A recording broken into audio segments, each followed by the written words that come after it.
We had some blockbuster deals on deadline day. Let's discuss on Fantasy Baseball Today Express.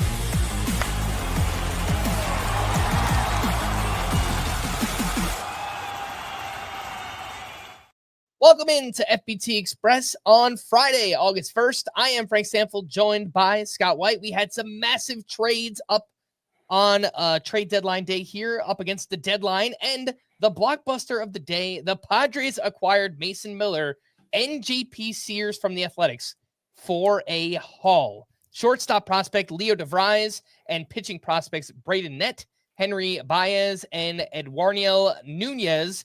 Scott, this is a massive haul. You could talk about that part of the trade if you want as well. But also, who is going to get the next save for the Padres?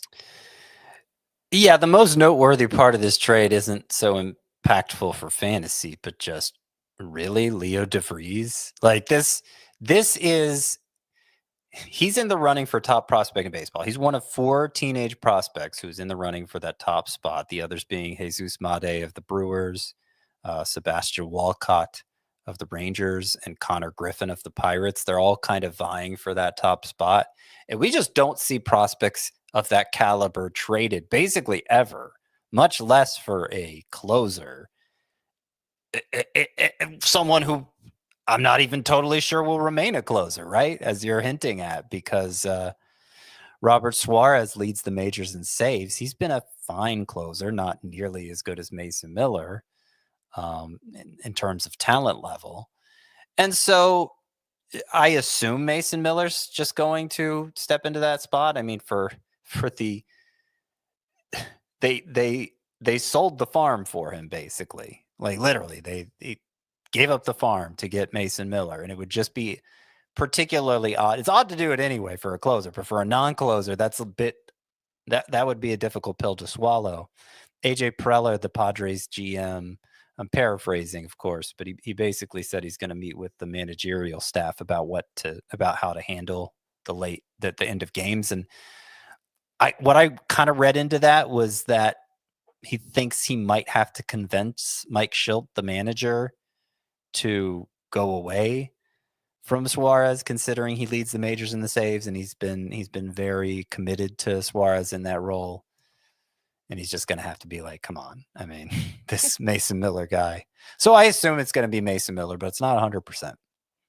The other day, we had ourselves a reunion with Eugenio Suarez headed back to the Mariners. We got another reunion here as Carlos Correa is headed back to the Astros for what is essentially a salary dump here. So Correa is still owed quite a bit of money. He signed through 2028. He has vesting options all the way up through 2032. He has agreed to play third base. This kind of feels like more of just a cool real life baseball story than fantasy, but just last year, Correa had an OPS over 900. Obviously, he's familiar with Houston. It's a lineup upgrade.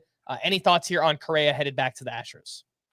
I mean, it's just got to feel so good for Astros fans is my main takeaway. This homegrown talent who joined the team at its lowest and helped lead them to a World Series championship. I see what you're doing there. I see what you're doing. It's the negative energy you're spreading right now. It's got to feel so good for Astros fans. I don't think it's going to do that much for Carlos Correa's fantasy value. It's a better lineup. It's a better ballpark. But, by the time he left Houston, he had already begun to fade a bit. I think he's better than how he's been with the Twins so far this year. So I think he was due for improvement regardless. But I would say Correa will probably remain on the fringes of standard size leagues. All right, let's take a quick break and we'll be back right after this.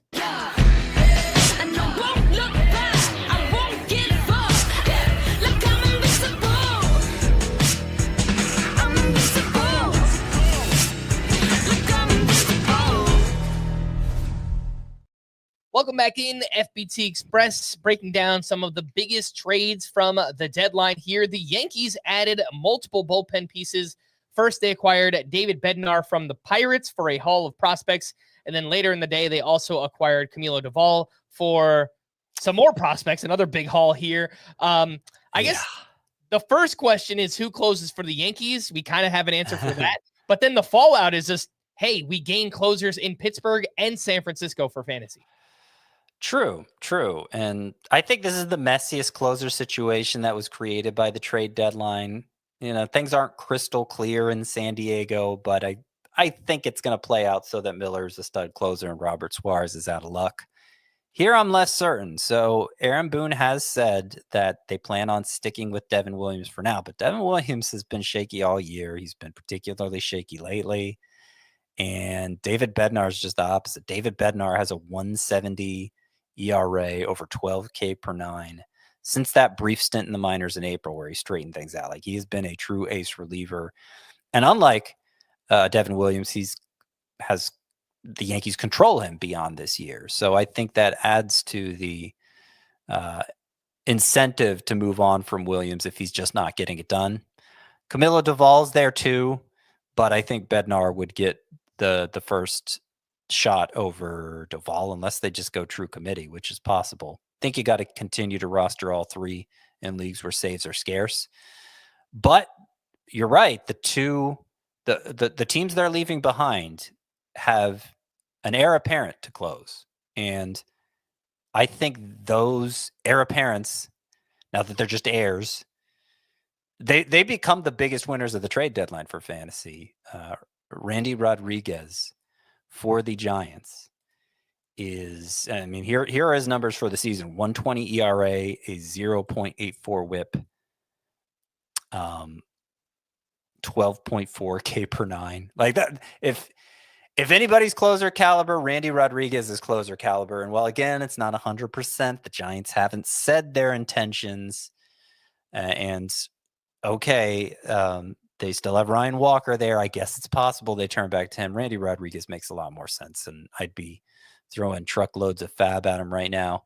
And then for the Pirates, Dennis Santana, who filled in for Bednar some earlier this year when Bednar was going through his issues, he's had a great year too, and I think he's the obvious choice to close. Kind of surprising he didn't get traded as well, but he didn't, so he's still there, and I think he'll be closing for the Pirates.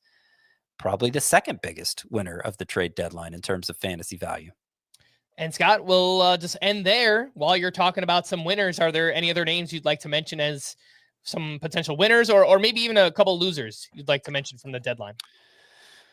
So these trades happened Wednesday. The Diamondbacks trade, the Eugenio Suarez one. I think winners from that deal: Jordan Lawler eventually claiming third base, Tyler Locklear coming over to play first base. Other winners: Orioles young bats, since they traded away Ryan O'Hearn and Ramon Laureano. I think Kobe Mayo gets a longer look here. I think Dylan Beavers, interesting outfield prospect, could come up and play a lot for them. Maybe Samuel Basayo at some point, though he'll be more difficult to fit. He's the top prospect overall as far as I'm concerned. Astros got a couple of new bats. We mentioned Correa, but also Jesus Sanchez coming over from the Marlins. Great exit velocities. Hopefully they can improve his launch angle in Houston. They have a good track record of that sort of thing. Taj Bradley gets a change of scenery going from the Rays to the Twins. Some losers: Ryan O'Hearn, I mentioned he was traded. He went to the Padres. Much tougher place for left-handed power, Petco Park. So I think O'Hearn suffers from that. Willie Castro going to the Cubs. No clear place to start him. I think he'll be super utility, and also insurance for Matt Shaw at third base. If Shaw falters, maybe Willie Castro ends up gaining, but I think he's a loser for now. Just because they weren't traded, I'm calling Mitch Keller a loser, Spencer Jones a loser, Owen Casey a loser. Seems like some harsh language, right? But you know what I mean. They lost at the trade deadline rather than winning. And kind of some other closers who lose. Kyle Finnegan's with the Tigers now. I don't think he'll continue to close there. Ryan Helsley obviously got traded to the Mets. I would say those are the biggest losers. Yeah, Nick Martinez out of the Reds rotation for now. Mm-hmm. Yeah, that about wraps it up. Yeah, and if you want to hear more about the trade deadline, we spent literally an hour talking about it on our full-length podcast. So breaking down all the trades, all the winners, all the losers, all the bullpens, all the saves, everything you can imagine. So for more extensive fantasy baseball coverage, listen to our full-length podcast, Fantasy Baseball Today, on Spotify, Apple Podcasts, or anywhere else podcasts are found. Thanks for listening to Fantasy Baseball Today Express, and we will be back again next week. Bye-bye.